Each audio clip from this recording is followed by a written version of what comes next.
bir podshoh o'ziga vazir qidiribdi. U vazirni imtihon qilish kerak-ku. Mana bugun ham birini ishga olsa imtihon qilib olishadi-yu. Har xil savollar. Endi podshoh ham bir zakiy podshoh ekan.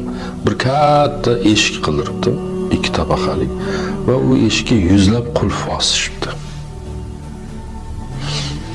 Va vazirlarga endi boyagi nomzodlarni, vazirlikka nomzodlarni chaqiribdi-da, mana shu eshikni kim hech kalit va yoki boshqa bir uskuna ishlatmasdan ochsa, o'shani o'zimizga vazir qilamiz debdi.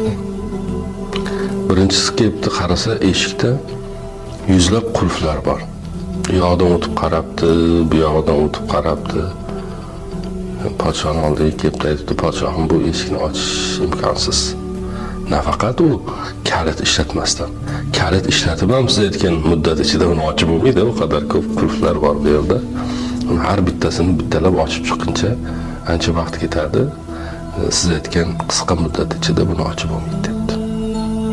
Uni javobini beribdi, ikkinchi nomzodni chaqiribdi, ikkinchi nomzod ham kelibdi. Shart aytilibdi.